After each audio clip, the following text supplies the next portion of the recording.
This is Finn Balor, and you are listening to another wrestling podcast. It's time for another wrestling podcast. The measuring stick just changed around here, buddy. You're looking at the best there is, the best there was, and the best there ever will be. They think they got the answers. I change the question. The cream of the crop. Nobody does it better. These are the best in the world, brother. These are the best at what they do. When we talk about the legends of the sport, there's only two in my book. Another wrestling podcast. Another wrestling podcast. Now can you dig that, sucker?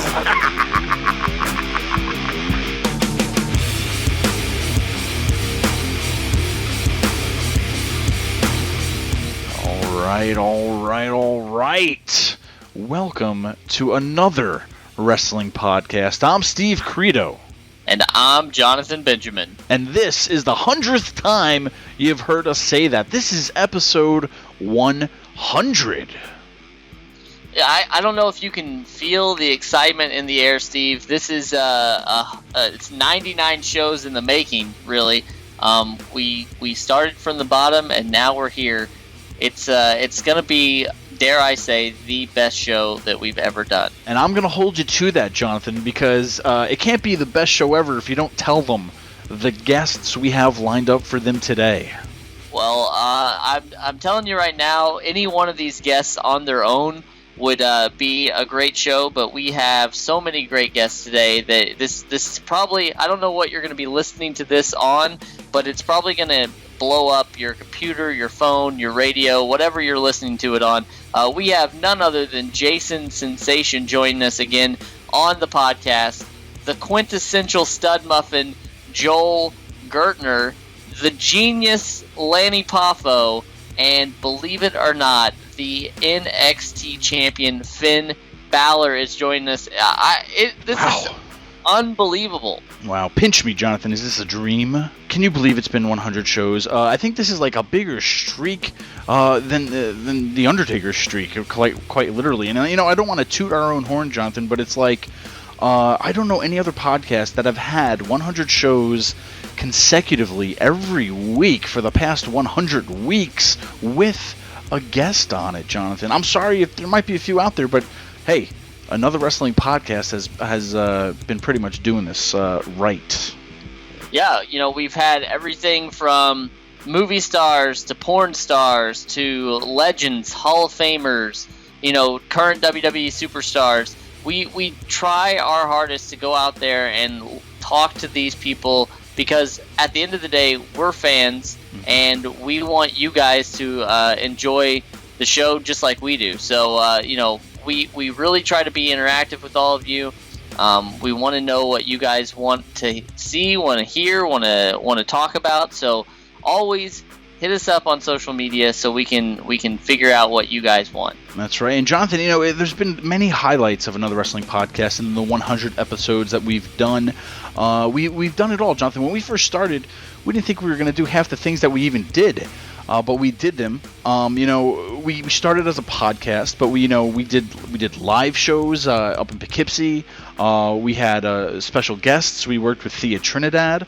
We worked with Tito Santana, Lanny Poffo as live guests as part of the whole AWP experience. We did live podcasts. We brought them in. We brought them in to do autographs and meet and greet with fans. We didn't think we'd be doing that, right? No, and we had Tito Santana at a Tito Santana taqueria. Like, how many times could you say that you met Tito Santana at Tito Santana's taqueria? Yeah, right? Come on. It's pretty amazing, and we would once again just like to thank Tito Santana's taqueria for their hospitality and getting to have Tito Santana there. It was a great day. We've done so much. We've worked with different companies. We've worked with Northeast Wrestling. We've worked with Global Force Wrestling. But we're not just a podcast. It's misleading. I know it's another wrestling podcast, but we have a very big social media presence. Like I stated, we have YouTube exclusives, things that you can only listen to on YouTube. We've talked to independent wrestlers, so we have independent spotlights on there. And Steve, I don't know if you're aware of this or not, but we are also 2-time Wrestling Radio Award winners. That's right, man. Hey, within 100 shows, we've won 2 awards. Like you said too, Jonathan, YouTube exclusives. I think people finding us on social media think that we're just on YouTube. You know what I mean? Like, we take the interviews from these shows and then put them on YouTube later on. But like you said, you know, there's exclusive things just on YouTube, just for YouTube. So, you know, exclusive interviews only heard on YouTube. We may have done 100 shows, but we've done a lot more than 100 interviews. So there's even just interviews that have only been played on YouTube. So we're just, you know, spreading the realm of our little universe. So many things, Jonathan, and award-winning. We're an award-winning show, pretty much is what we're saying. Yeah, and you know, we're the AWP universe. That's a new thing I'm trying out here. So you know, there's the WWE universe and there's the IWC, but we are the AWP universe. We love all of you listeners for making us what we are today. Here we are, 100 shows. There's so much more to come. I would tell you all that you're on the ground floor right now. Hang on tight, because we've only just begun, and there's so much more for you guys out there that are listening. So before we go much further, Steve, I know that our phone lines have been blowing up this weekend, haven't they? That's right, guys. On top of everything we've done, we also have our own little hotline. But don't worry, family and friends and kids of all ages, it's free. If you call 802-297-7672, or if that's hard to remember, just remember 802-AWP 7672. You can give us a call anytime. You can give us a promo, tell us what you love, tell us what you hate, give us a topic to talk about, anything that's on your mind. Give us a call. It's like calling a message. You know, you hear the message, and then you just leave your message after the beep, kind of a thing. So don't think you're waking anybody up or whatnot at the stroke of midnight. Call anytime you want. It's, you know, anyone that wants to call. The best calls will be played. So you can't just be like, hey, Jonathan, you suck, and I'm going to play it. Be creative. Do a promo. Come on. It's talk about what you love. Talk about pro wrestling. And right now, you're going to hear some of the greatest calls who called this week.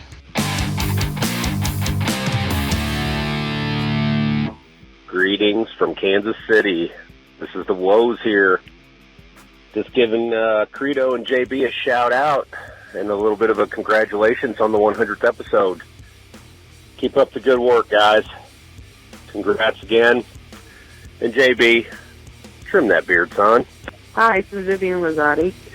And if I had to have a favorite episode of the podcast, it was probably the live one at Dutchess Stadium where we had Lanny Poffo as a guest. Some very interesting comments, very interesting insight, and it's very evident that Lanny misses his brother, Randy Muchman Savage, and I think we all really miss him, but of course he's blood with him. You would miss him a lot more. And seeing his Hall of Fame ring, that was very impressive. Thank you very much. Bye-bye. What's going on, Credo and JB? This is Angry Cooter, Social Assassin, the host of Main Event Marks. I want to congratulate you guys on your 100th episode. That's a great milestone, my friends. But since we're talking about the past, let me throw out some of my favorite interviews you guys have done. I love the Brodus Clay interview, and I absolutely love the Gene Snitsky interview. But enough about what I think. I also brought my crew with me, the main eventers. What do you think, Cologne? Oh, what's up, fellas? Mike Cologne here. Congratulations on episode 100. I wish you guys 100 more, and then after that, 100 more after that. I mean, we're talking about episode 1 million in the future. My favorite moment, I really loved that Shane Douglas interview. That was great. Good luck, guys. Keep up the good work. Congratulations, Felicidades, on 100. Here's to many more. Hopefully you'll become the longest-running podcast of all time. Congratulations, guys, on 100 episodes, and hopefully you guys can get to that 1,000th episode mark. My favorite interview would be your interview with Felicia, the fan. And congratulations again. Take care. What's going on, guys? Just wanted to congratulate you here for the 100th episode. That is a milestone indeed. This is Joe Bruin from the New England Pro Wrestling Hall of Fame and New England Fan Fest. And again, I just want to thank you guys for doing what you do. It's been an honor and a privilege to be a part of it in a small way. Had the honor of being on your show, and to 100 more episodes, and that's just scratching the surface. All right, guys, best of luck, and look forward to tuning in. Hey, another wrestling podcast. It's Jesse Malloy. Just want to congratulate you guys on your 100th episode. That's an awesome feat, and I hope, and here's to 100 more, I should say. I just wanted to share a couple things that I really liked about the show so far. I really like the different themes you'll take to your show. I also really enjoyed John Morrison and Edge in particular. Those episodes were really great. Hopefully you guys can get them back again. And I hope to be on the show again in the future. Like I said, here's to another 100. Y'all take care. Well, we want to thank everybody who took time out of their busy schedule, called us, talked to us. Once again, call. The best calls will be put on an actual podcast. I don't know too many, radio shows or anything that actually do that. So please just give us a call, and we'd love to hear from you. Hey, you guys, this is Mickey James, and I want to say a big congratulations to 100 shows. Now, once again, everybody out there, head on over to the mothership of AWP, anotherwrestlingpodcast.com. But more importantly, subscribe to us on iTunes, Stitcher, Podbean, Player FM, TuneIn, whatever you have. I'm assuming that most of you that are listening right now are wearing a shirt. If you are not, then there's a perfect cure for that. Go on over to ProWrestlingTees.com. Yes, we have our own Pro Wrestling Tees site. ProWrestlingTees.com/anotherwrestlingpodcast, and help support the podcast and wear an awesome shirt. And you're all over social media, so you might as well like us on Facebook. Facebook.com/anotherwrestlingpodcast. Well, if you got a Facebook, then there's a great chance that you also have a Twitter. And you can follow us on Twitter, twitter.com/awrestlingpod. It's the social media, baby. You got to subscribe to us on YouTube. Like I said, any interview you hear on this show will also be thrown on our YouTube page, but there's also YouTube exclusives, videos, interviews that are only heard on our YouTube page, so you don't want to miss it. Make sure you subscribe to us at youtube.com/anotherwrestlingpod. That's Another Wrestling POD. And once again, we are completely all over social media. We also have an Instagram, and you can find us on Instagram at Another Wrestling Podcast. You'll get to see photos from events that we've attended. We've got awesome Throwback Thursdays. We've got Mark Mondays. We've got it all. So, follow us on Instagram and, just like our photos. Now, what a way to kick off our 100th episode than to bring on our first guest we ever had live on one of our live shows on episode 15. We did the show out of Middletown, New York. And hey, welcome back. Well, before you tell everybody out there who is joining you again today, while I know that I need no introduction, I'm also aware that talent requires an introduction, and one that he could only get from somebody like the lyrical miracle, the factual, intellectual, cunning linguist, and the quintessential stud muppet, Joel. Here is something you should know. Podcasts come and podcasts go. That's for any other podcast, though. Not for Another Wrestling Podcast, bro. Because this particular edition of this show is the landmark number 100. So on this very special evening, I believe it's apropos not to refer to my penis, which comes with more white sauce than the best gyro. Gertner, keep listening and have yourself an eargasm. Wow. Wow.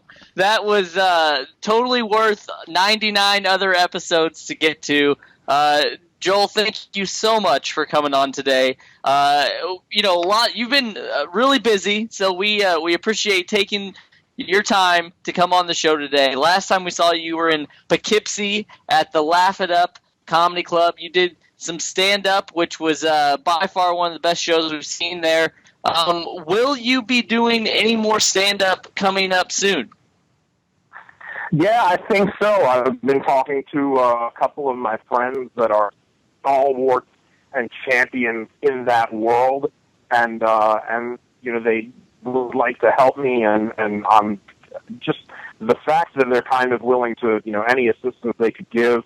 Reverend Bob Levy, who I worked with a month or two ago in Poughkeepsie when I was there, just a really great guy, also taking me under his wing. And just, a few different people that I'm kind of trying to bounce ideas off of, and they're more than happy to listen to some stuff that I come up with. And I think so. I think in addition to, wrestling bookings, wrestling seminars, and things of that nature, I'm always on the lookout to do stuff like acting, voice acting, and definitely stand-up comedy, too. That's great. Now, Joel, on our show earlier, we mentioned you were our first live guest on episode 15 in Middletown, New York. And for a little fun fact out there, which you could let everybody know, that's where you started your ECW career. Could you tell the fans a little bit about that? Yeah, the first live event that I performed on for ECW was after they had done one or two shows in Middletown at the Orange County Fairgrounds. There was a building in Middletown called Sportland Cafe, and ECW did a show there 3 days after my 20th birthday in September of '95. And I had been working in the business as talent for about 4 years at that time. And it was right after I'd asked for a job and asked for that to be a tryout for me to do some ring announcing, if that was something that would have been of use, if that was something that was of need on that evening. So, yeah, that was the first show where I worked for ECW, and it was also the first show for Bubba Ray Dudley, who was Fonzie's bodyguard Mongo at the time. He had been working on the Indies as Mongo Vile. And it was also the second appearance, but the first live appearance in ECW of superstar Steve Austin, because I believe he had he made his ECW debut the previous week at ECW Arena, but he wasn't there. It was a taped message. He was off location. He was via satellite, that kind of thing. So his first house show live for ECW was also September 23rd, '95, in Middletown at Sportland Cafe. So a very special show, certainly for me, and the start of something big, the start of over 5 years with the company. That's great. Now, you just mentioned the Dudley Boys, and they've kind of retaken the WWE by storm, and probably got a lot of new fans along the way. You were a major part of the Dudleys, and what are your thoughts about seeing them back in the WWE, and did you think that would ever happen? In this business, you never know what will happen. It's always about, action, reaction, and cause and effect. More so than that, never say never, and I think even more so than that, what's best for business. So if money can be made, if it's the right thing at the right time for the people involved, that could happen. I think I learned just as I was getting into the wrestling business as a teenager, or even maybe a bit before as a preteen or whatever. I remember seeing Jerry Lawler come in from Memphis to work in the WWF. And I remember, Sergeant Slaughter was back. I remember seeing Bob Backlund come back. All of these people that at the time, fans who were having, relatively smart discussion with each other, these were names, that people thought would never be seen again on camera in WWF, and they were. Everybody. So, at the end of the day, the Dudleys coming back, it's great, I think, because a lot of fans were clamoring for it. A lot of fans thought that, there was some untold stories, and they just wanted to see the Dudleys come back. They thought it was the right time. And, those guys can still go. Those guys have it, and they know how to tell a story, and they put their best foot forward every time, and they always leave it all out there, and they love what they're doing. And they're great at what they do. So it's, again, if it's best for them, and the company feels that the Dudleys are something that the fans want to see, and they would know best, then they bring them back, and it's great that they came back. I was there in Brooklyn the night they came back. It was a surprise even to me, and the reaction in the building was unbelievable. So, and I know the Blu-ray that's coming out next month. I know very limited. I know the match lineup and stuff like that. I was up in Stamford, and they talked with me for the Blu-ray. I haven't seen the stuff from the other guys that they spoke with, but I can only imagine. I know the vibe was great that day up there, and I know it's definitely a long time in coming, that the story, the entire Dudley saga, and just their whole career journey. I think it's definitely, high time that the fans have a set that they can just have as a keepsake and kind of a capsule of all things Dudley. And I know, the stuff that, it was a lot of backstory, a lot of history, a lot of kind of inside baseball is what I was putting out there. So, I'm sure the other guys that were talked with, I think it was Tommy, Taz, Joey Styles, I think all in all, obviously the matches are going to be entertaining, and when you look at the lineup, that's reason enough, I think, to get the Dudley's Blu-ray. But all of the kind of behind-the-scenes stuff and all of the really, the kind of documentary of it all, I think is going to be fascinating, both to people who kind of know it already and are happy to be learning more about what they already know, and definitely also to people who are newer to the Dudleys. All right. Now, Joel, you have probably one of the best voices in the business. What did you do before wrestling? Because I'm sure a lot of fans out there would guess perhaps maybe radio. Is that something you kind of fell into or no? Yeah, I have done radio. I did radio during my college years. When I was up at Cornell and I was up in Ithaca, there was an off-campus radio station, so it wasn't actually tied in with Cornell. It was an Ithaca, New York radio station. It was an NBC News Radio affiliate, WVBR 93.5, and I was there. I worked there for just about the entire 3 years that I was up at Cornell before I left school to go with ECW full time. And, that was just a great station to be able to start from the beginning, and all of the equipment was completely antiquated. So, believe it or not, that's a good thing. Because if you can learn how to edit, reel to reel, where you're literally taking a razor blade and you're splicing tape at exactly the right moment, and then using a different kind of tape to tape over the two pieces of tape. It's so arcane. But then, when you get around to learning digital stuff, Final Cut Pro and everything else that's out there, it makes it so much easier. But, we had a great lineage of people that had come through either Cornell or Ithaca College that had worked at WVBR, and it was a blast, Keith Olbermann, who eventually, he was on SportsCenter with Dan Patrick regularly at the time that I was up there, going back 20 years or so. But of course, since then, he's gone on to, CNN and MSNBC and everything else. But he was actually a few years, definitely 15 years or so, 20, however many. He was sports director at that same station at the time that George Seifert, former 49ers head coach, was Cornell head coach. So he was the sports director there, and then, however many years later, I got to be sports director at the station. Got to host the weekly call-in talk show. But the whole thing was a blast, and it was just a great way to get my feet wet in broadcasting. Great. Now, obviously, you just mentioned that you still do a lot with the world of professional wrestling. Even though you're active in wrestling today, do you still spend a lot of time watching professional wrestling?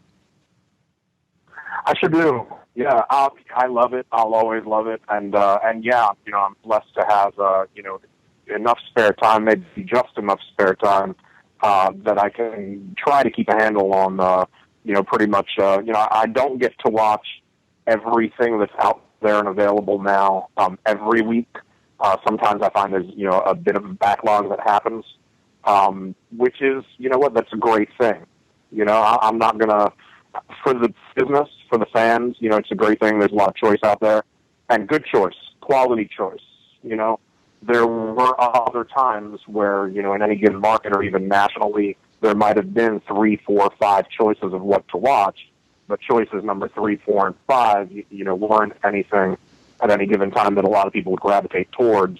But now, when you've got just all the international stuff, like, there's Lucha Underground, and then if you have access, there's New Japan, and I mean, it's amazing all of the wrestling that's out there right now. And it doesn't, it's not, there's no oversaturation, I don't think.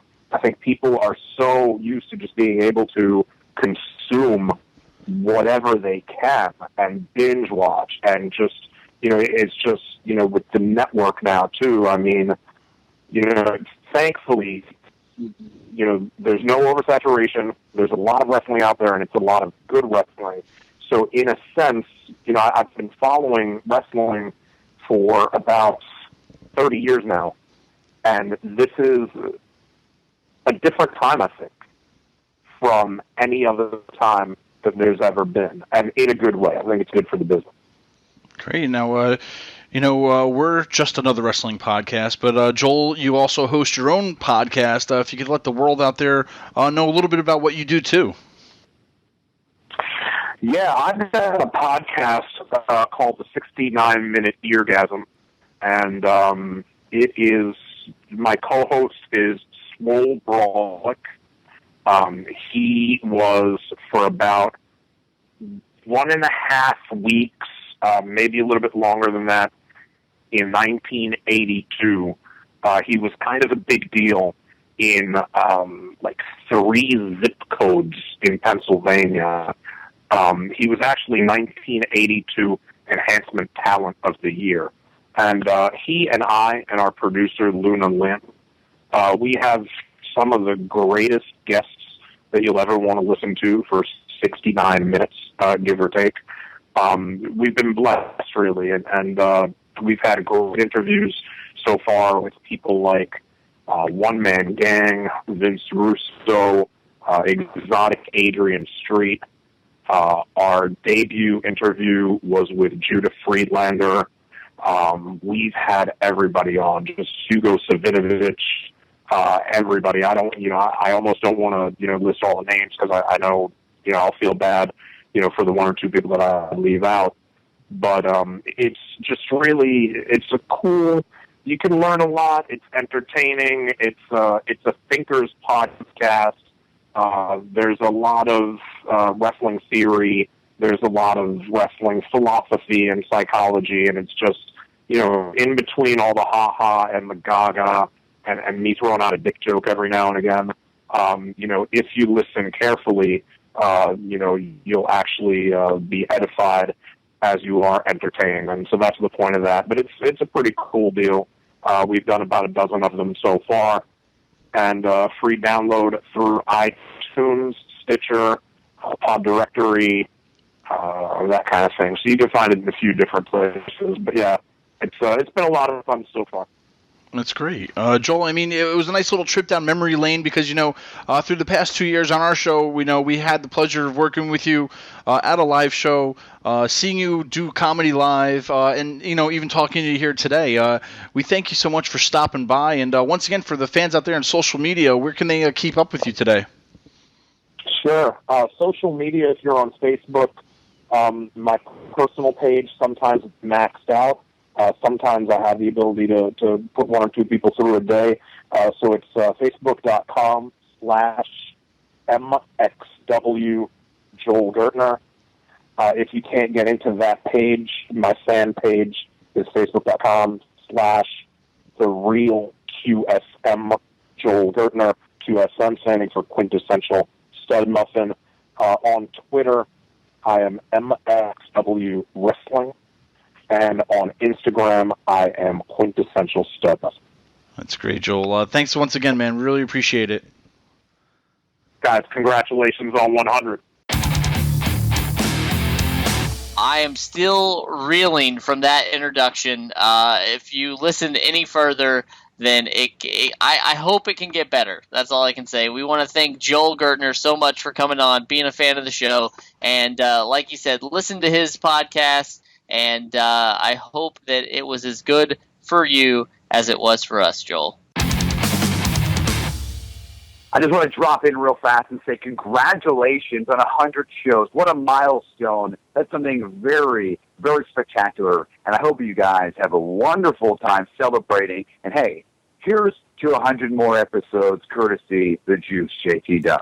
Now, Jonathan, our first episode, we try to let people know a little bit about us. Then after that, we're on the roll of, talking as many different wrestling topics as we could. We're a topical show. We like to talk more than just about what you watched last night on Raw or whatever.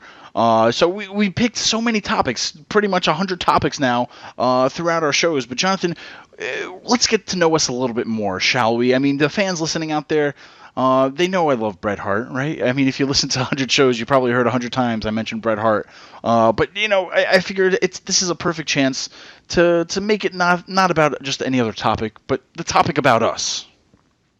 Well, I know you pretty well, and you know me, so this is one of our favorite things to talk about is ourselves. So, Steve, within 100 episodes, we have gotten into kind of our likes or dislikes or whatever. But if you're new to the show, it's very important to know that we are by no way or shape or form in the wrestling business. Steve works for Fox, and I work on a farm. So opposite spectrums of the world. Yeah, we couldn't actually be any further away from the business. We've each helped out, and that's all well and good. But when you break it down, we are just fans. That's right. And we are lifelong fans of this great sport, professional wrestling. So, Steve, why don't you tell us a little bit without getting into a story about the Honky Tonk Man's butt or Bret Hart?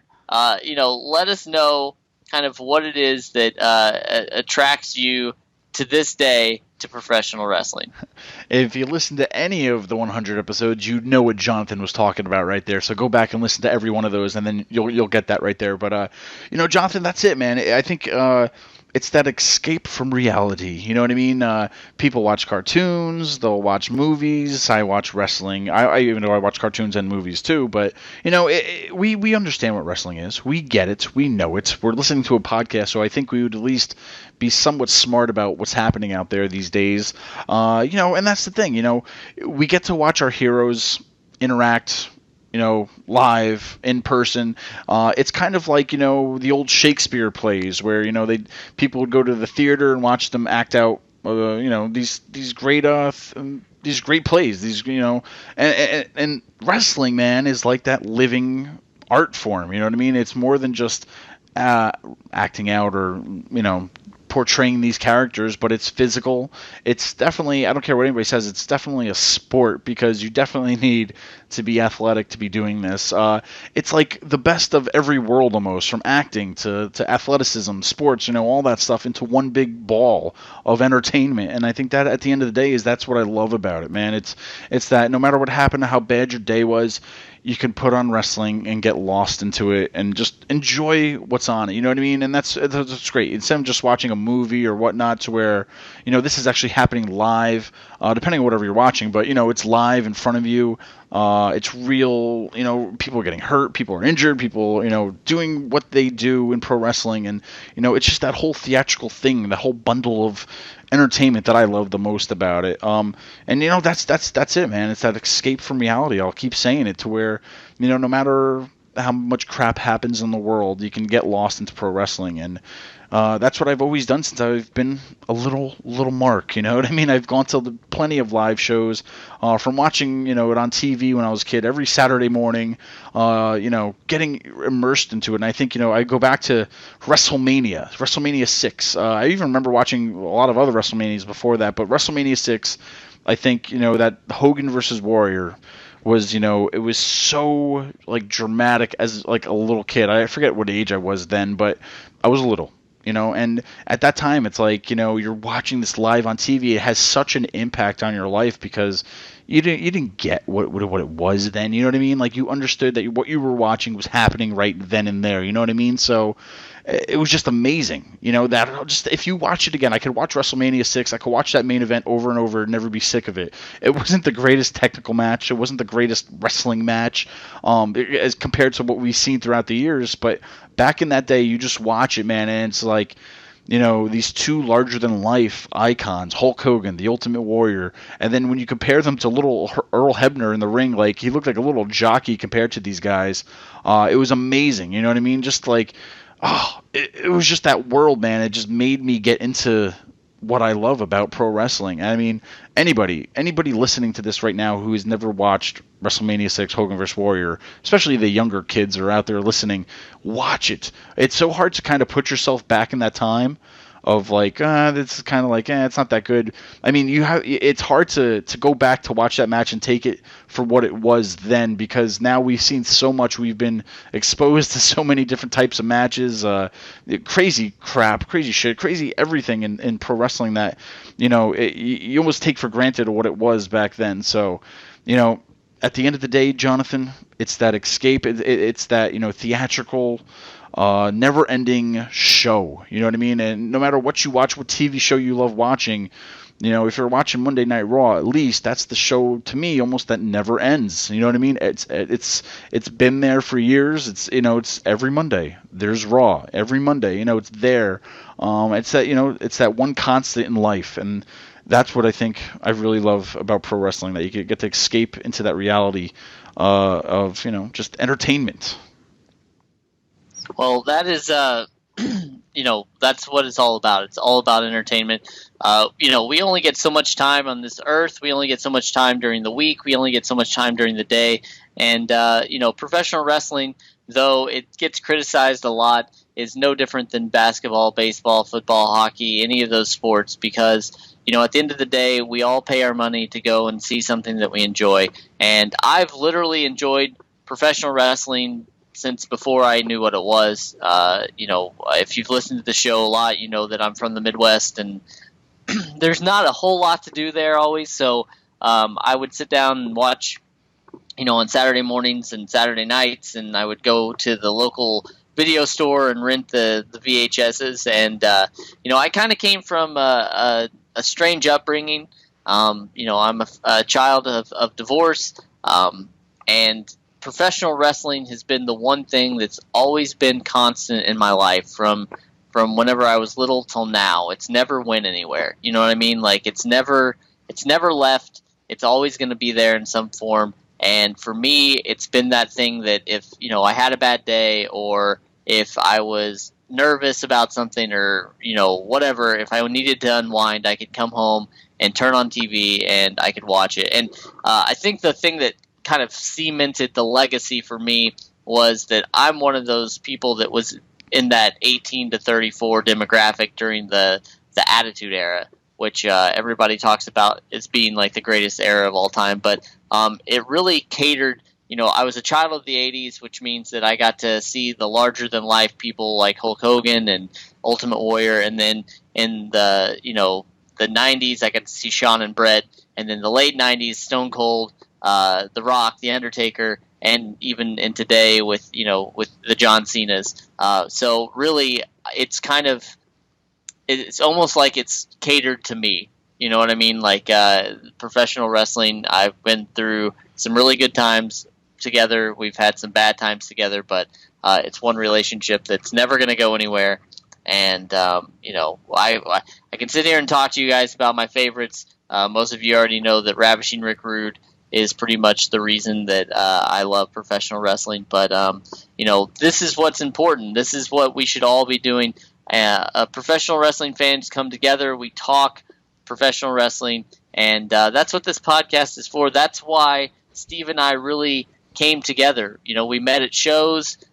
We started to do this podcast not really knowing where it was going to go, and here we are 100 episodes into it, and I couldn't be prouder of what we've done, and I know Steve's happy too.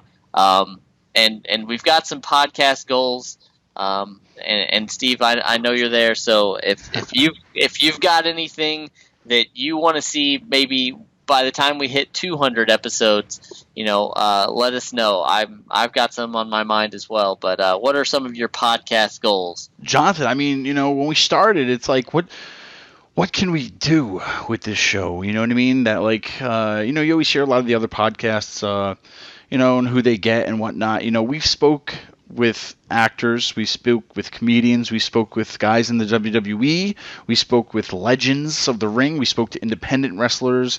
We've spoken to everybody and anybody. And as a goal when we first started, it's like let's just see what we can do. And then you don't really have a goal except for just keep doing a good show, and then that just rolls into something else, and that rolls into something more. And we've done a lot, Jonathan. As far as goals, man, it's we just want to keep doing this for the listeners, for the fans out there. We want to make wrestling great everywhere we can, at least in our hometown area. We brought in wrestlers that in unique different ways, like you said, Tito Santana at Tito Santana's Taqueria.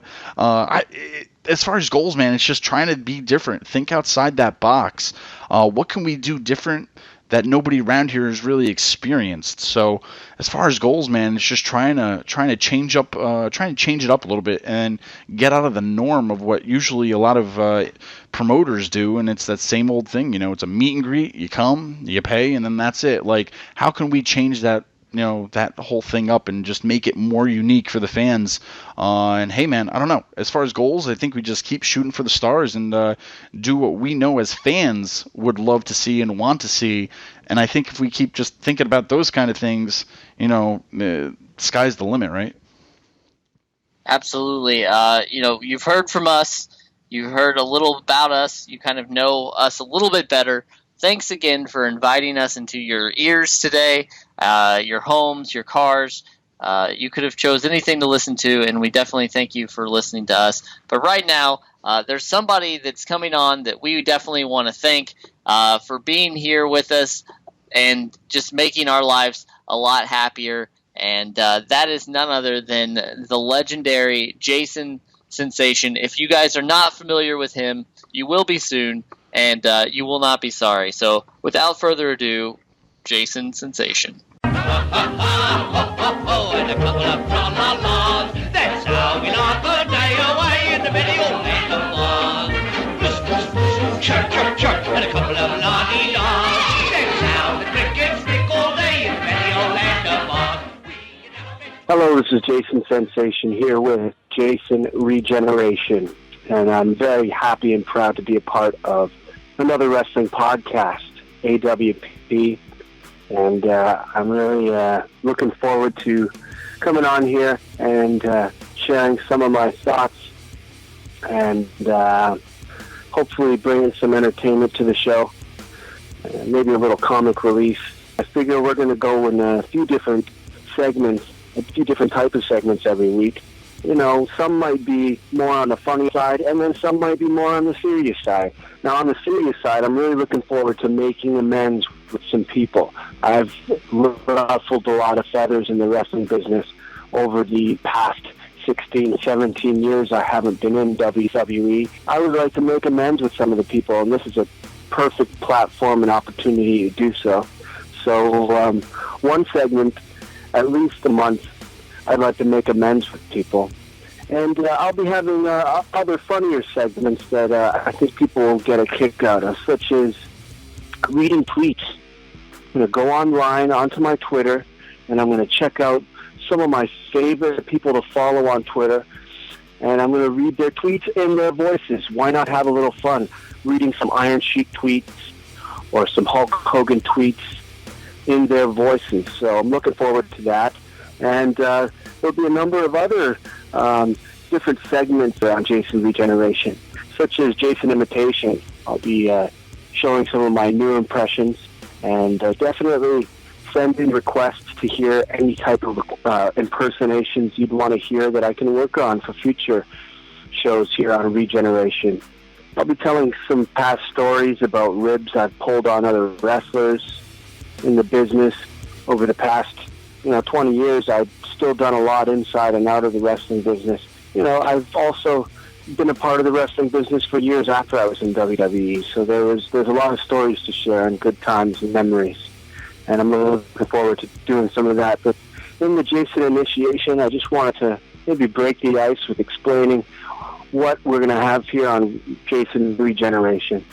And maybe next week we'll get into making amends, but this week, let's try to have a little bit of fun. So I was looking online here, and I saw that Hulk Hogan defeated Gawker and was awarded $115 million. Unbelievable, McMahon. So now that Hulkster's a millionaire again, I bet you everybody's going to jump on the bandwagon of Hulkamania once again. So you should reinforce the bandwagon there. But I decided to go online here and just sing a little song to Gawker in the voice of Hulkamania. So let's listen up to this music here that I found online. And Hulk Hogan's going to sing a little song to Gawker here. Gawker, what you gonna do?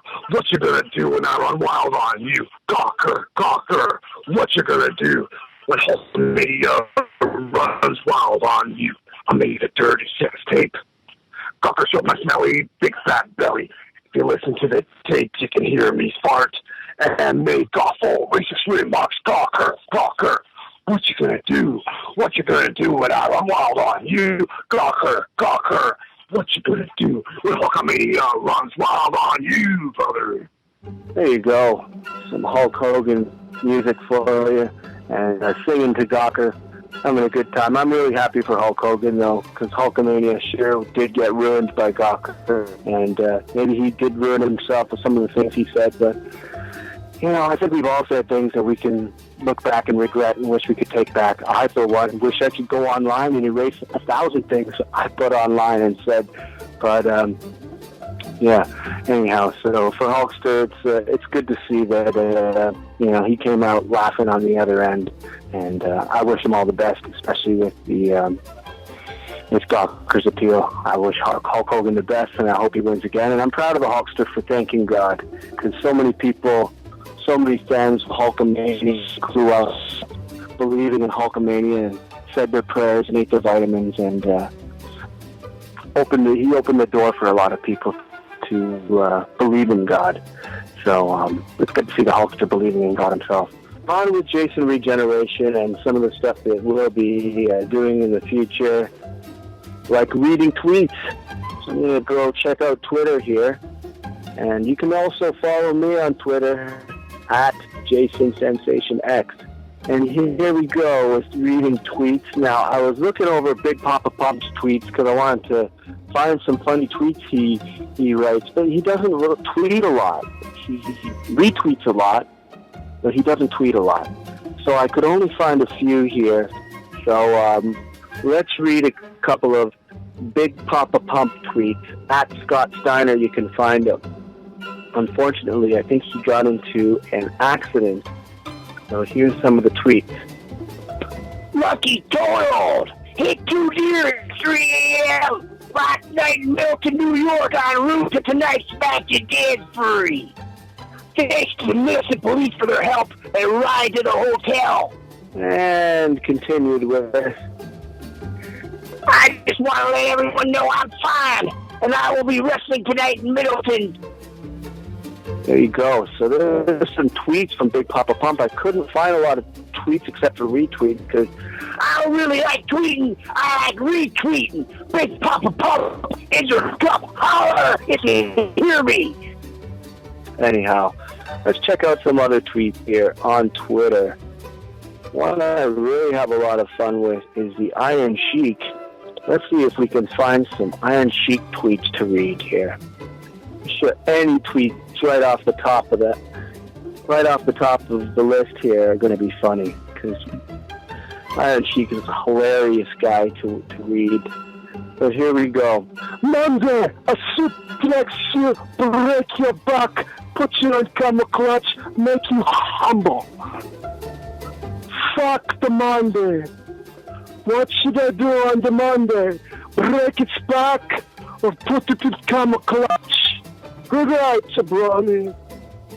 Happy New Year to all my intelligent Iranian fans. Happy spring and go fuck yourself. So here's the Iron Sheik on Hulk Hogan's win over Gawker.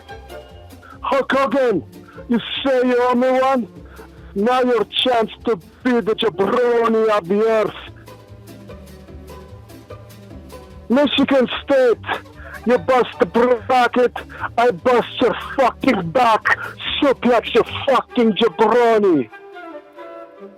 Michigan State, get humbled. Little Rock, no jabroni. Purdue, big time jabroni. Don't stop believing you're a big time jabroni. Iron Sheik says jabroni a lot. Good night, jabroni. Respect the Nicole. You put your heart to the wrestling mat. Forever I respect you. Who deserves to come a clutch today? Buy my movie today so you become the real legend like me, the Iron Sheik. And let's find one more. Here we go. Hey, everybody, please, go fuck yourself. So there you have it. Some of my favorite tweets are from the Iron Sheik. Check out the Iron Sheik online at _Iron Sheik. Now, the other day I was looking up for Vince McMahon because I wanted to read some of his tweets. I can actually check him out right now. Vince McMahon, here he is. And I'll read some of Vince McMahon's tweets. Because he doesn't tweet very much, but he's on there once in a while. You just have to check him out on Twitter at Vince McMahon. So here goes with a few of Vince McMahon's tweets. Orlando doesn't have to ask for WWE. What are you waiting for? WrestleMania 33. Okay, what else do we got here? Thank you for celebrating our birthday, WWE Network. My son, Shane McMahon, returns to Raw. Surreal moment. Here's another one. An accomplished career will be celebrated tonight. The Yes Movement has come to Seattle. Thank you, Daniel Bryan. But no thanks to Titus O'Neil for grabbing my damn arm at the end of it all. And you're damn suspended, okay? You're damn suspended. Sorry about that. That wasn't part of the tweet either. Okay, what else do we got here for Vince McMahon? Now is your opportunity. For the first time ever, Royal Rumble is free for new subscribers of the WWE Network. Yeah, you know, the WWE Network is also free, Mr. McMahon, if you stream it online. Anyhow, thank you for your enormous contributions to the success of WWE. Happy birthday, Pat Patterson. Okay. But the funny thing was, when I was looking up for Vince McMahon, I found this other account called Cranky Vince. Now, this one was really rude, and I know it can't be Vince McMahon, but just reading some of the tweets in his voice, I made myself laugh. Let me try to find one that doesn't go too far, because some of these tweets are really, really bad. But anyhow, it can't be Vince for real. This is definitely a parody account. But checking out here, Cranky Vince, at Cranky Vince. That's with 2 R's, at Cranky Vince. With 2 R's, okay? Here we go. Here we go back. This is the movement. Tonight is the night. We'll fight till it's over. Fuck you. Here's another one. Great. Thanks to Triple H, I've got the Godwins 2K13 on my roster at a cruiserweight main eventing SummerSlam. Fuckers. Raw. Fuck. Gosh damn it. Triple H told me he signed the Fat Farmers. Told me they were good characters. Whatever the fuck that means. Raw. Wyatt family. Fuck. It's going to be a pleasure here on another wrestling podcast. I'm really grateful for the opportunity. And, keep tuning in, keep checking it out. And we'll be doing more of reading tweets next week. So we're going to have a lot more fun reading tweets and doing a lot more Jason imitations here on another wrestling podcast. So definitely check back again next week for Jason Sensation on Jason Regeneration on another wrestling podcast. Well, that's a little breaking news, Jonathan. Welcome, Jason Sensation, to another wrestling podcast with Jason Regeneration. That's going to be quite the segment on our shows to come. It's great having him on. He's hilarious. Hopefully we can bring him up here in person so the fans can see him live and in person, live and in color. Man, this guy is hilarious. I can't believe half the stuff he can do. I sure can't do it. So, we're adding some more comedy within the show. Hey, man, I think we're starting to grow our own little clique, if you will. Yeah, this thing has really started to turn into something even better than my wildest imagination. I remember watching Jason Sensation as Owen Hart, and I just kept thinking that this guy is really a genius, and he does something that's just very unique. And I'm once again just very happy that we can have him on the show in our 100th show. Hello, this is Christopher Walken. And I just wanted to congratulate you guys on an amazing 100 episodes for another wrestling podcast. I mean, wowie. I mean, amazing. I'm really proud of you guys, and keep it going. I'll be here for number 200, so keep up the great work. Thanks a lot. Bye. Hey, this is Rocky Balboa with Mickey. Hey, Mickey, you're a bum. You're a bum. You're a bum. Anyway, well, I wanted to congratulate you guys on 100 episodes. Another wrestling podcast, 100 episodes. Congratulations from Rocky Balboa and Mickey. You're the bum. Hello, this is Marge Simpson, and I just wanted to congratulate you on 100 episodes. Another wrestling podcast, 100 episodes. Me and the family have been listening, and we haven't missed one. Right, Homer? That's right, Marge. We love another wrestling podcast, and we want to hear it again and again, and another and another. Woohoo!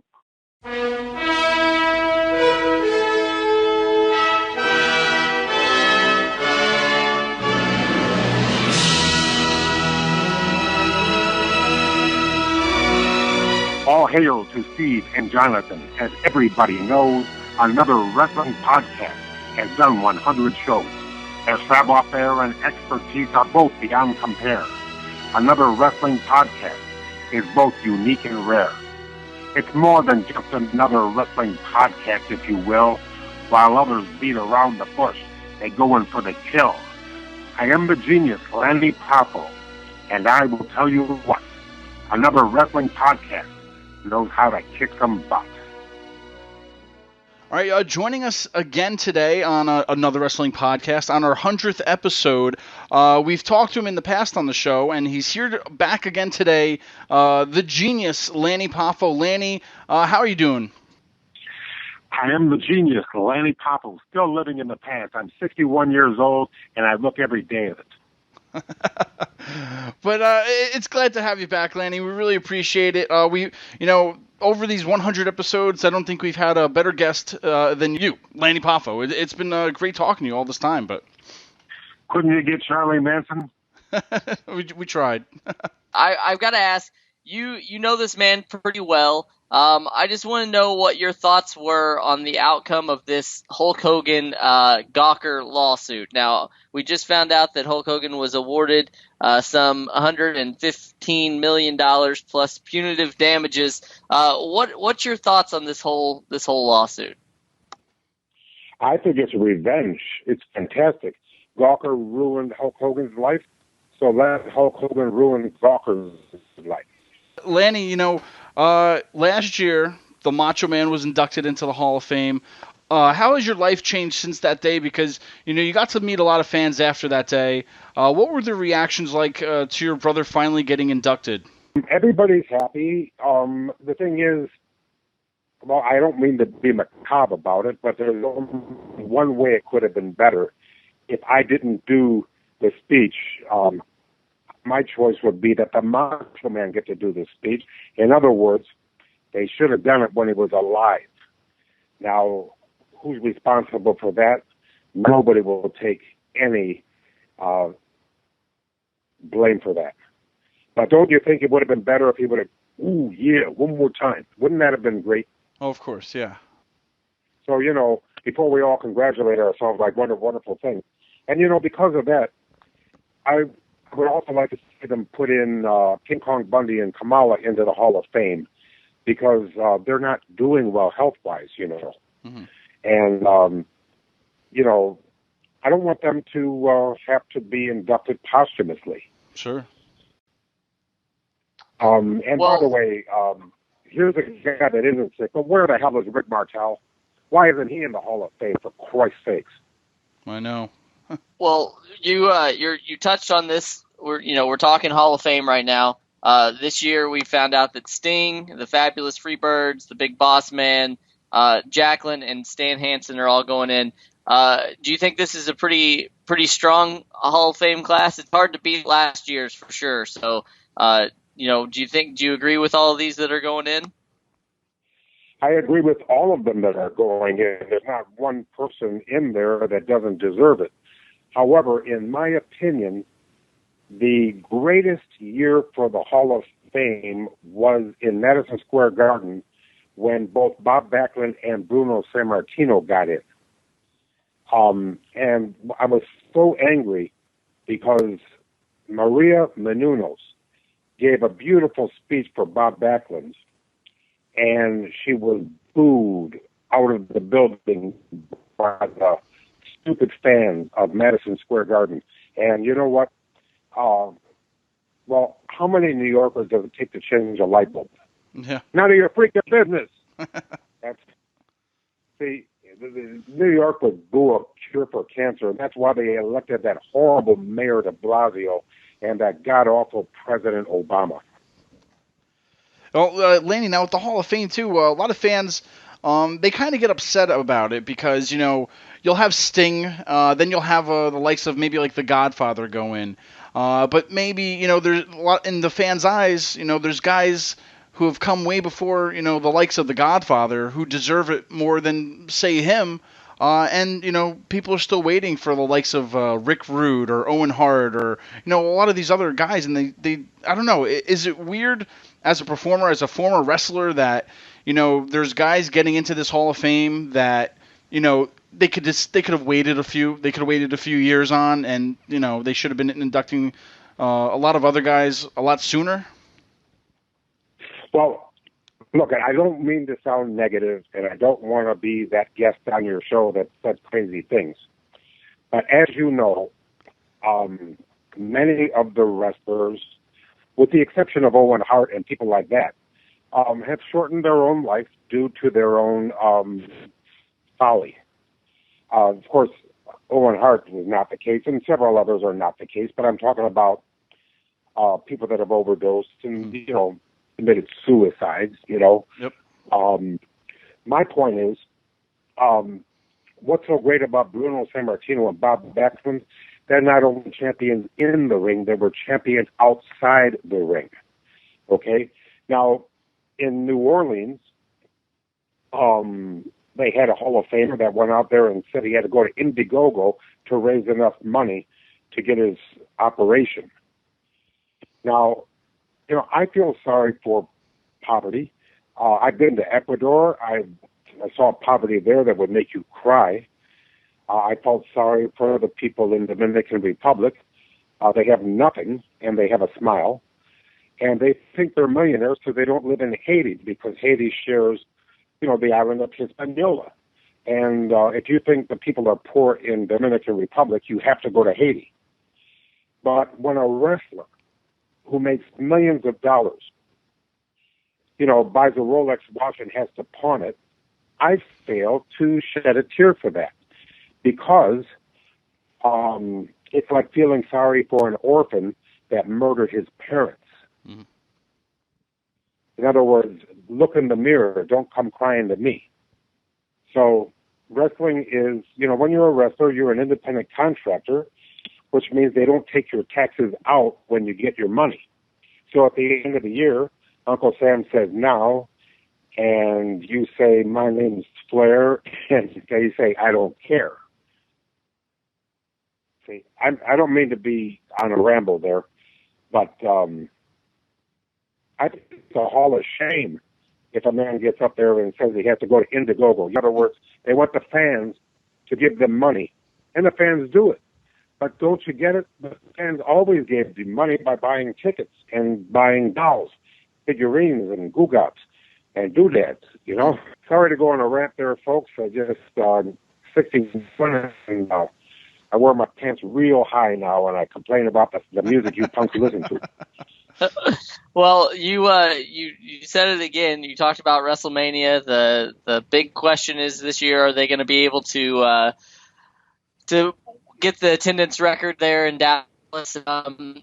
Are you at all participating in WrestleMania this year? Will you be down in Dallas? Well, I wasn't invited by the WWE. Maybe they don't love me, but Charles Hartman invited me, and I'm going to be with Bill Apter, and I'm going to be at the WrestleCon, being nice to people and taking my picture with my beautiful WWE Hall of Fame ring. And I'm going to get there a day early because I want to go to Dealey Plaza. What's the significance of that? Can you guess? John F. Kennedy. Yes. I'm going to go there because I want to check out the grassy knoll and the book depository. You thought I was going to say suppository, but you can shove that up your butt. And then I'm also going to go to joke over, laugh now. Yes. I'm also going to go to the beautiful town of Italy, Texas. That's like two last names, but Italy, Texas. It's about an hour south of Dallas, and I'm going to check out the monolithic domes because someday I would like to build a monolithic dome, but I want to ask them a lot of questions. That's where the place of business is. I want to see them, I want to touch them, feel them, and ask about them before I do something so whimsical as to live in a dome. But the reason I want to do it is because they're very practical. They are hurricane-proof, earthquake-proof, fire-proof. You don't have to heat them or air condition them. They're very green, and it's just, I'm a very strange man, and I don't like to live right angles. Well, Lanny, if anybody out there is listening, I mean, you've been a great guest to us throughout our 2 years of existence on Another Wrestling Podcast. It's always great talking to you. And if anybody's out there listening right now, I would love to see Lanny Poffo down, definitely around the WrestleMania area, definitely doing something with WWE. You still have a lot to give. You're still a great man, and I don't believe the hype of being that old man with the pants up around the waist.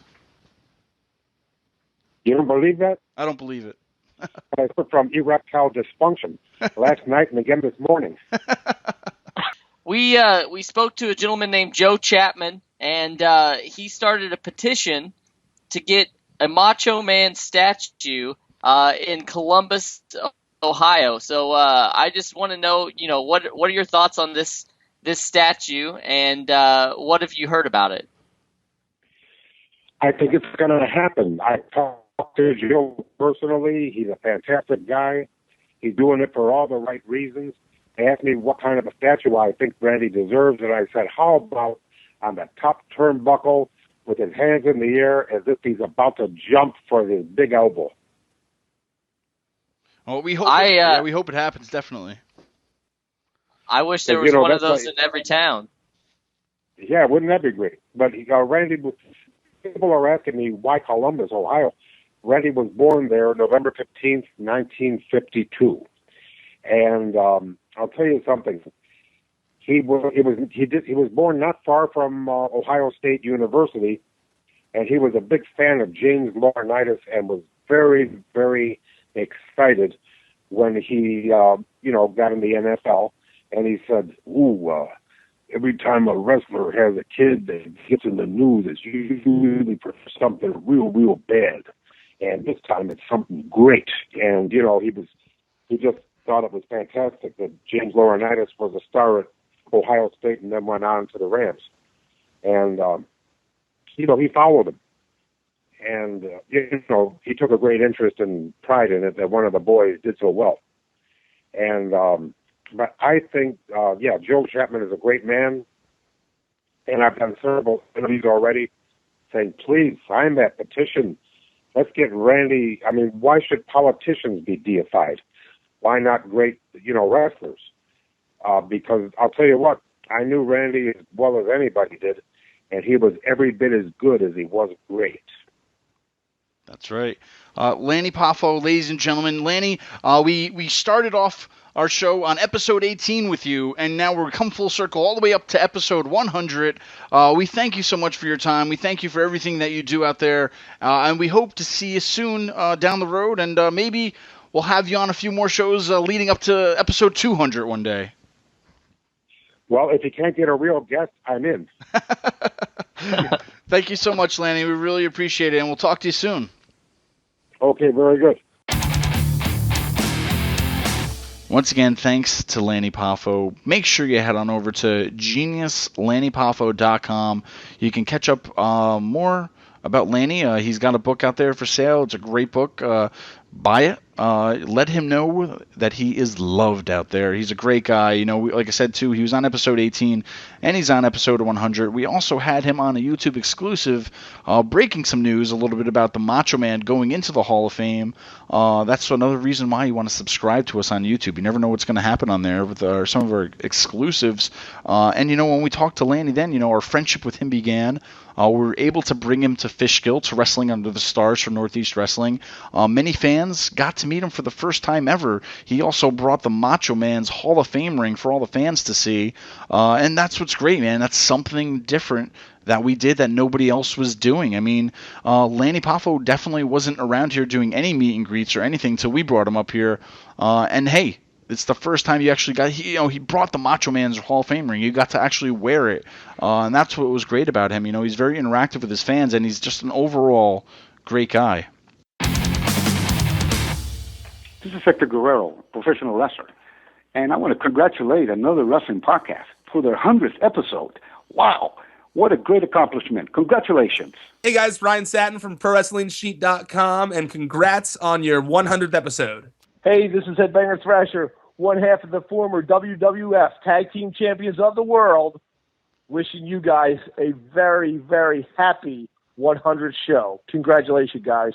Now, Jonathan, I want to take you a little bit back in time because, we did 100 episodes, as we've made obvious and clear. But, maybe you're listening for the first time today and you're like, I don't have time to go back through all those shows. But, we could take you on a little journey, if you will. If you head on over to anotherwrestlingpodcast.com, you can find all of these past shows. But, Jonathan, are you ready to take a little journey with me on some of our past shows? Absolutely. I've been waiting to do this all day. All right, here we go. So step into our little time machine, if you will. I'm in. I want to take you back to the little time that we had on a WWE Hall of Famer by the name of Edge. All right, I remember this podcast. So let's go back in time and hear from Edge.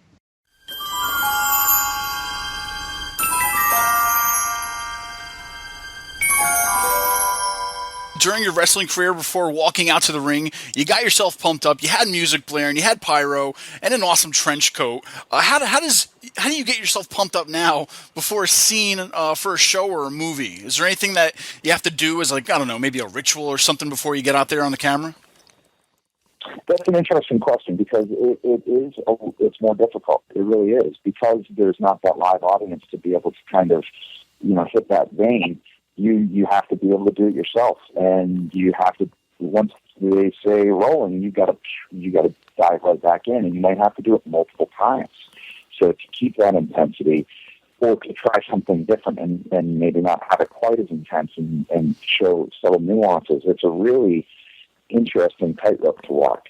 I've found, if it's like it was with wrestling, I can dip into intensity pretty quickly for whatever reason. As soon as I would usually be goofing around before I went through the curtain. As soon as I went through the curtain, then it was Edge. Kind of the same I've found with acting, in that you become the character once it's game time. Every once in a while, I'll have one of there's this plant-based energy drink that I drink. If I know it's something that really kind of has to go into an intense area, I'll drink one of those. Let's just say you have one spear left to give out. Who would you decide to spear? Donald Trump. Hitler. I don't know.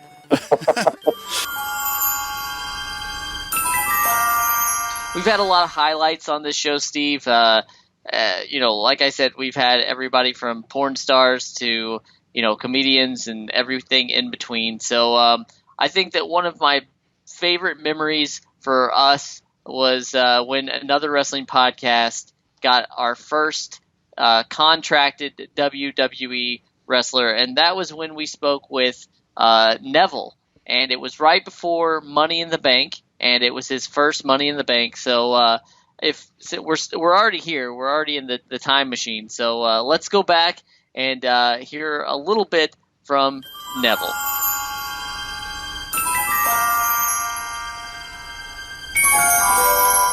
Now, your character is reminiscent of a superhero. Obviously, you already have flight covered. So if you had to choose another superpower, what would you choose?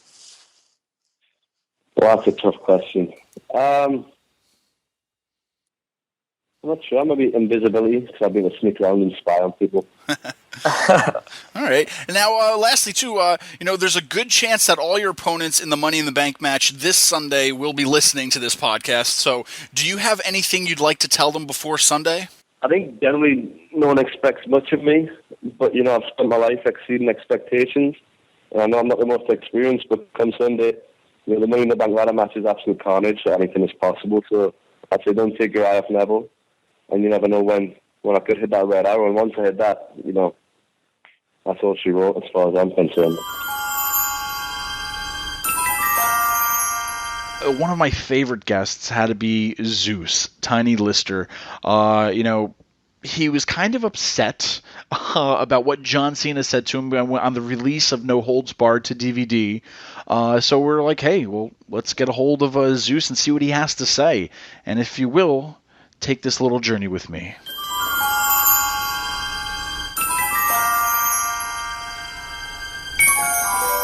Let me guess. Your new brilliant scheme is to commemorate the re-DVD release of No Holds Barred. You went for over the limit and got me Zeus as my next opponent. Oh, no, he didn't. Yes, he did, and he does not look happy. I guess let's find out what Zeus has to say to John Cena. First off, welcome, Tiny. Thanks for joining us tonight on another wrestling podcast. Hey, I got some news for y'all, baby. And y'all gonna break it, okay? Breaking the news tonight? I want y'all to break the biggest news in the wrestling world, okay? All right. I want you to send a message. Do you understand me? We hear you. I'm just going to say I'm frightened right now. No, you better fasten your seatbelts. You better sleep with your lights on, because I'm from Compton, California. I'm 6'5", 285 pounds. I got a serious suntan. I'm from the biggest gang city in the world, so everything I say is real. This is the cat that you might come up, ended up in somebody's trunk. But you need to send a message to my cat right now, because my manager, Cindy Cowens, the godmother to my daughter, my pimp, she showed me something that was released in June. And it was after 20 years, they released the No Holds Barred starring me and Poop Butt Hulk Hogan. But you need to tell that guy named John Cena, whatever his name is, that's trying to be street. I'm a real cat. I'm from the hood. I did Tupac's second to his last movie. I work with Cube. I work with 50 Cent, the Tech-9. I work with Snoop Dogg. I work with Dr. Dre. I work with Akon. I work with Rick Ross. I work with Chamillionaire. I work with Fresh Montana. Man, you tell the cat. I heard he called me out, say he'll take on Zeus. Uh-oh. Well, tell him Zeus is answering his phone call. I like to meet him in the ring and Suge Knight his ass, okay? Tell him that. Tell him I'm going to make him my little bitch, okay?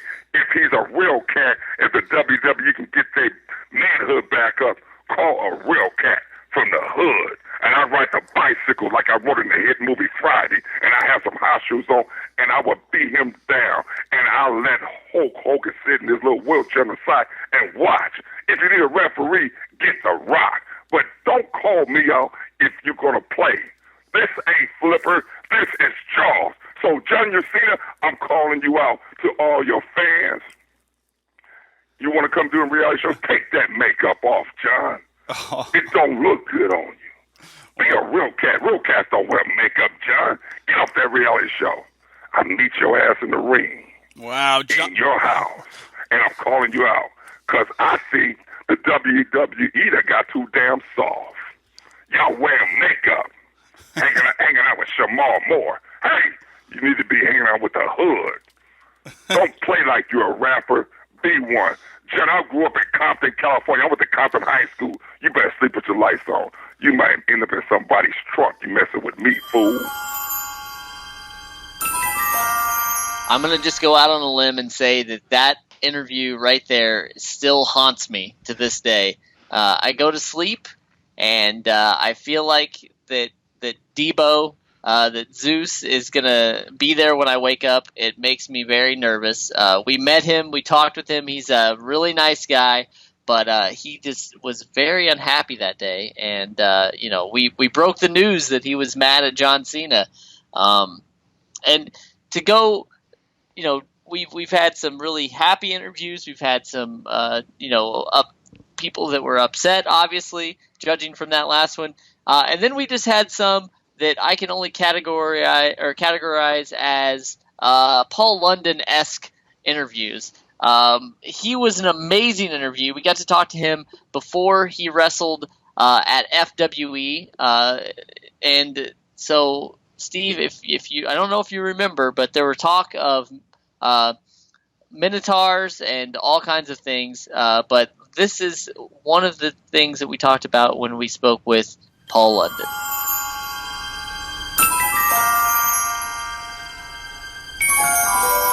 What exactly drove you into the world of professional wrestling?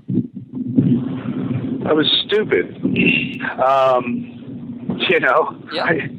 I didn't know any better. it was the only thing that I really cared about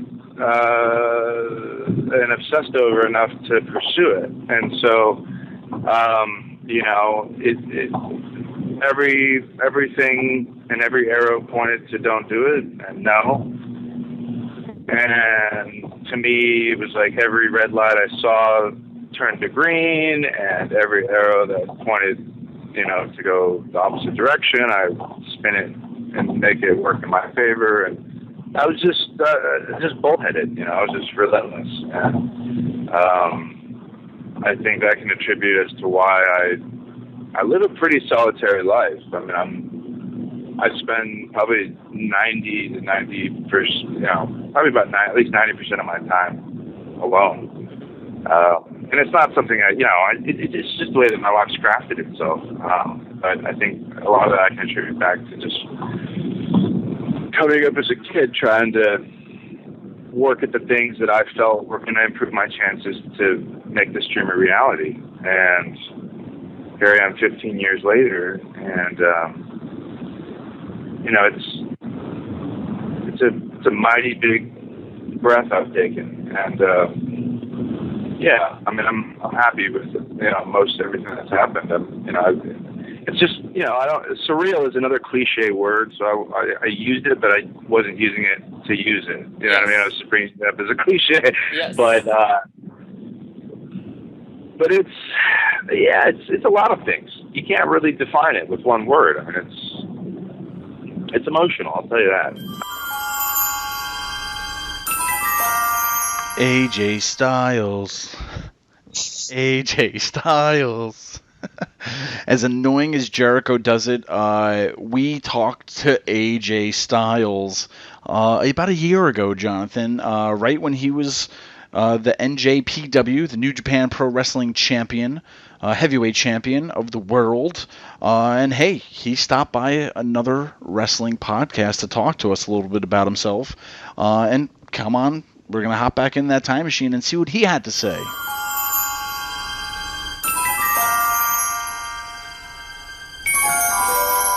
Now, you, like we mentioned, you're pretty much the hottest free agent around. With all these offers on the table, what's the most important factor for you in picking a place to work? Well, honestly, I wouldn't say that I'm a free agent at this point. I'm with New Japan Pro Wrestling, and so I mean, to me, I will say, well, he's an independent guy. Well, if you call the fastest growing company in the world, and wrestling in front of 60,000 people, an independent, then I guess I'm still doing, an independent guy. But I understand what they're saying, and I get the opportunity to wrestle in the independents. But so do TNA guys now. So, I don't know, man. I don't know that I'm the hottest free agent anymore. I think that New Japan is where I call home. With your free agent status, you are able to go and do just about anything. How does it feel to have that sort of freedom in pro wrestling today? It's great. It's fun to get out there and wrestle guys who've never had the opportunity to wrestle. That's the main thing with me is just get out there and experience the best that the world has to offer, basically. And and it's fun too. I get excited about doing indies especially ones I've never been to before. That's fun for me. So I'm having a great time, doing the indies, and it's a blessing that New Japan lets me do that because, I'm the world champion. They're heavyweight champion. They don't necessarily say world, but I'm the self-proclaimed world champion since I defended all over the world. But if I get hurt doing an independent, that's a big deal. So for me to be able to do independence and call New Japan Pro Wrestling home is a big deal. Once again, I can't thank these guests and the numerous other ones that we've had on. I can't thank them enough for coming on. One of my favorite things that's going to happen now is that we're going to get back in the time machine, and it's very rare that this can happen, but we're going to get in the time machine, and I'm going to try to coax Mickie James to get in the time machine with us. We had her on a couple times. She's a friend of the show. This was episode 44, and this was during the time of the hashtag Give Divas a Chance movement. So we spoke to her a lot about women's wrestling, and we also spoke to her about some other topics. And Steve, let's get into this one right now.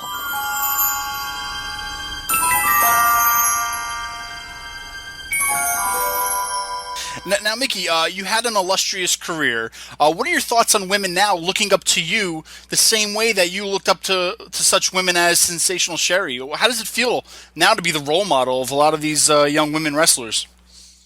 It's a bit, it's amazing. You know, it really is amazing. It's a bit strange for me too, because I feel like because I'm still in the business too, and I feel like I'm still young. In a sense, you know, like I know I'm not, 20 years old like some of these girls coming up, but at the same time, I still feel like I have still so much to do, and I'm still learning.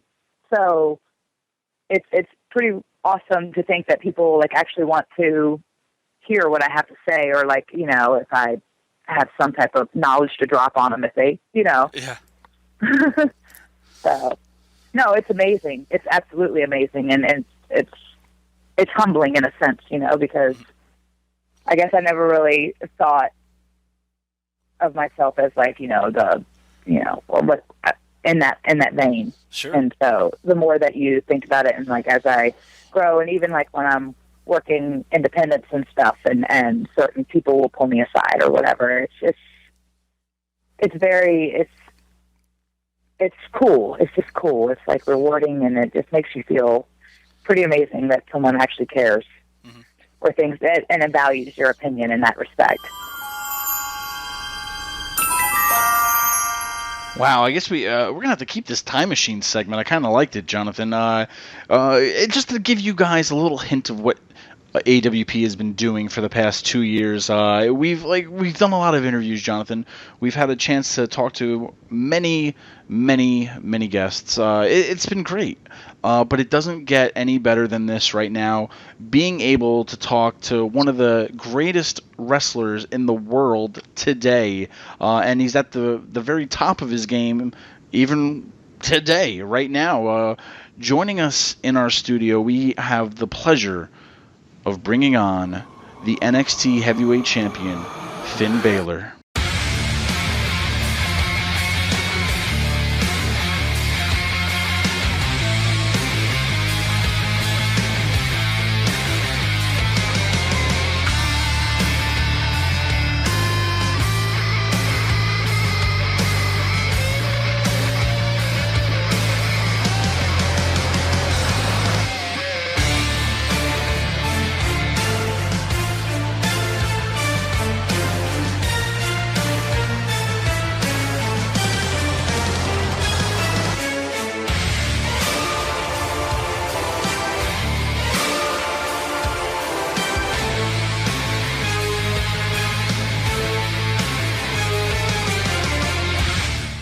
It's an absolute honor to introduce our next guest.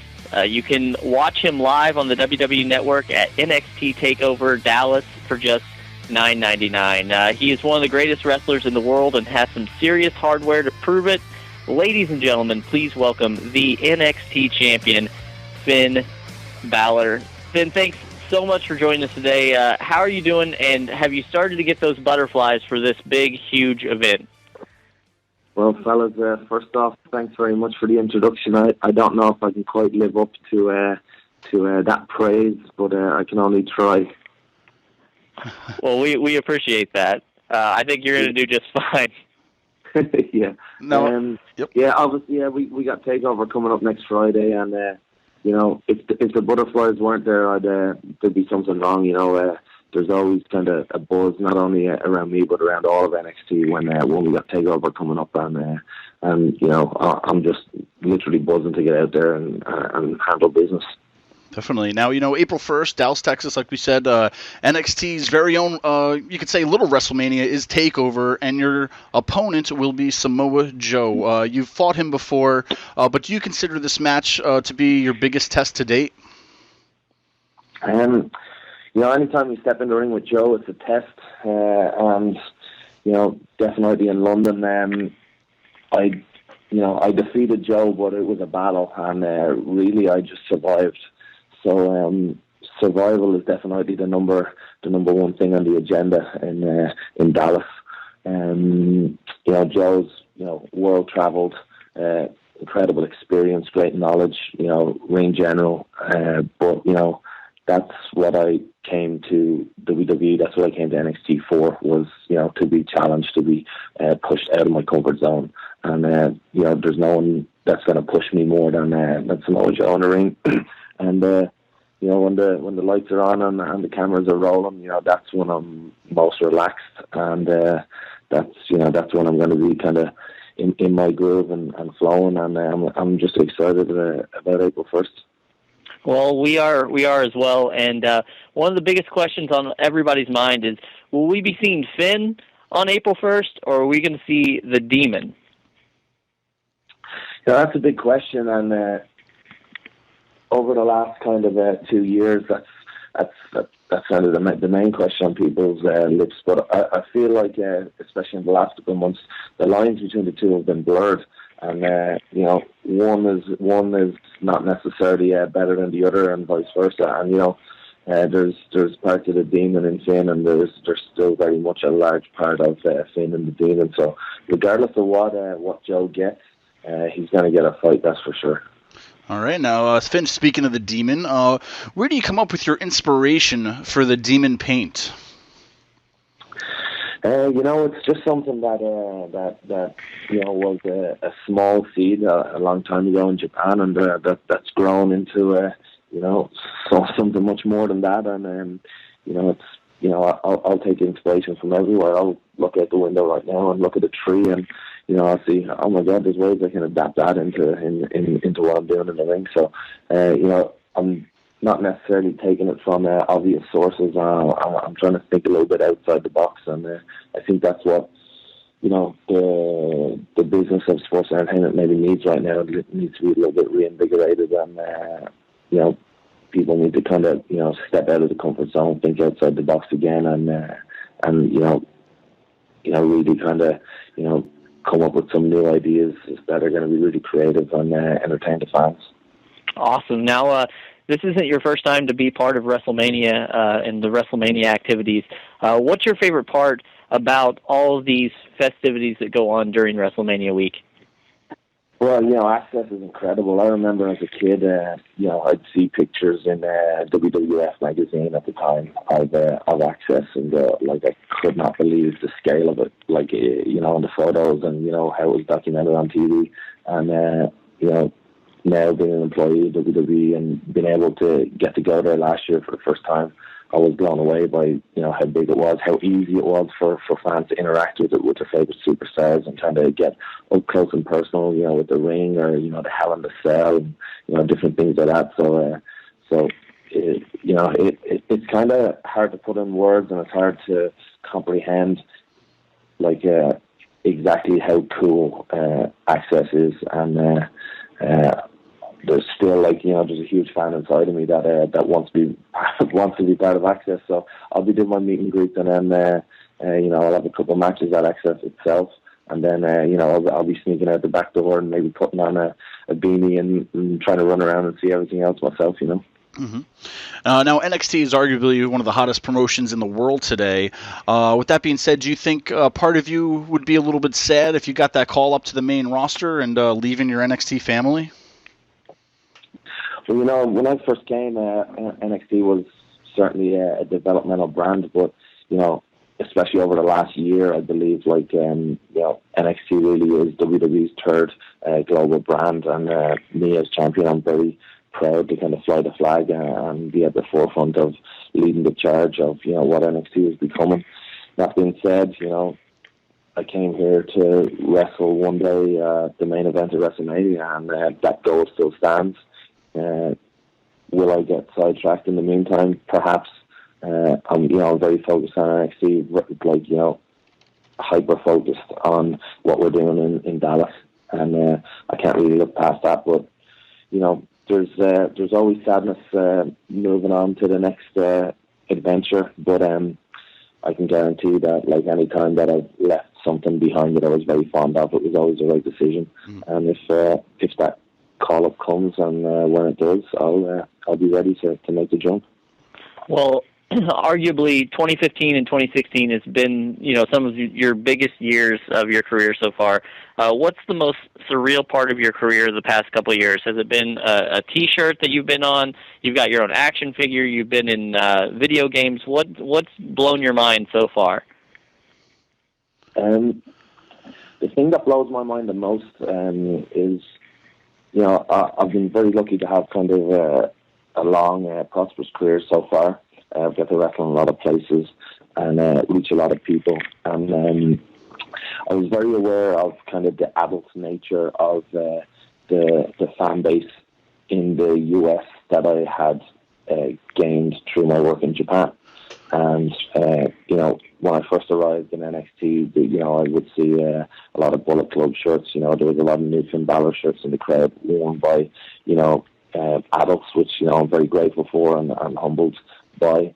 But now the thing that, really kind of knocks me for six, and, I'm almost getting choked up speaking about it, is when I walk out through the NXT curtain and there's 16 and 7-year-old kids with Finn Balor shirts and, Finn Balor masks, and they're literally fans on the fact that they've seen me on NXT, and that's it. They don't know anything about anything else in the past that I've done. They're literally fans on the merit of my work in NXT, and that's the most humbling thing for me in my career so far, is kind of being able to reach out to those younger kids, 5, 6, 7, with face paint and action figures and demon sleeves and demon shirts and demon masks. That's something that really makes me want to get up every day and do it. Sure. Now, Finn, before we let you go, we just got a few more questions. After TakeOver and WrestleMania, NXT heads back out on the road, even making a pit stop in our hometown of Poughkeepsie, New York on April 23rd. What's your favorite part about taking NXT on the road? It's an amazing thing, man. Going out on the road, obviously, NXT travels a lot differently than a lot of groups. We travel as a team. And so the bonding experience among the boys is incredible. But what I really like is the venues that we do. They're very intimate, they're noisy, they're rowdy, and it really feels like kind of rock and roll wrestling at an NXT show. And it's certainly a buzz going out there in front of those intimate audiences.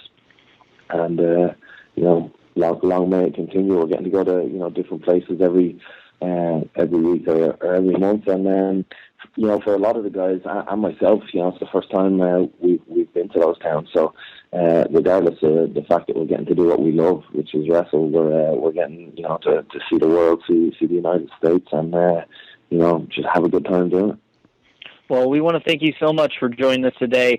Best of luck at TakeOver. Best of luck at all the activities at WrestleMania, and we can't wait to see you, like we said, April 23rd, live in Poughkeepsie, New York. Wow, it's not every day that you get to talk to the NXT champion. Not only did we get to talk to him today, but it is our 100th episode. We couldn't have planned that any better if we wanted to. Be sure to catch Finn and all the rest of the NXT crew on April 1st for TakeOver. And then, if you're anywhere near the Northeast like us, they are going to be going on a tour of the Northeast soon, and they're going to be making a stop in our hometown of Poughkeepsie on April 23rd. So we're going to be there. Come on out, say hello to us, get pictures, talk to us about whatever your favorite thing in wrestling is, what your least favorite thing in wrestling is. Talk to us about what you'd like to see on the next 100 shows. That's right, Jonathan. Wow. Could you have thought or have ever imagined what episode 100 would have been like?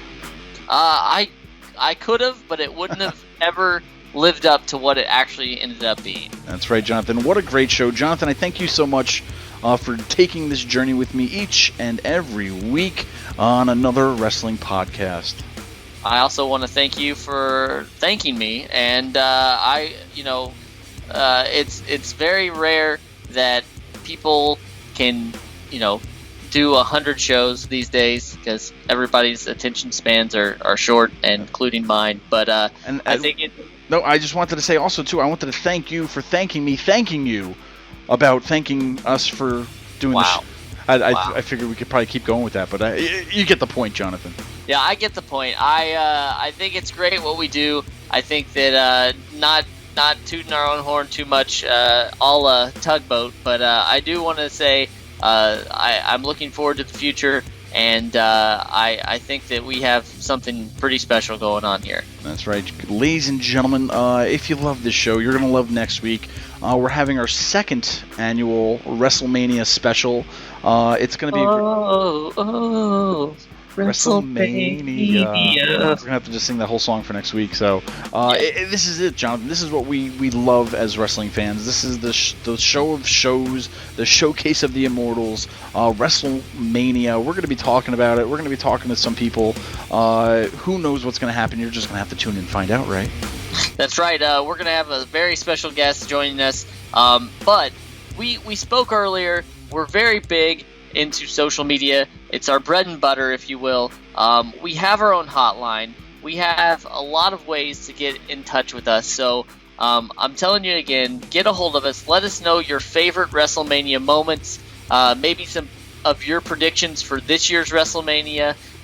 Anything and everything is on the table for next week as long as it has to do with WrestleMania. So one more time, our hotline is 802-297-7672. That is 802-AWP-7672. Give us a call. The best calls will be played on air. Jonathan, here's to the next 100 shows. Another wrestling podcast.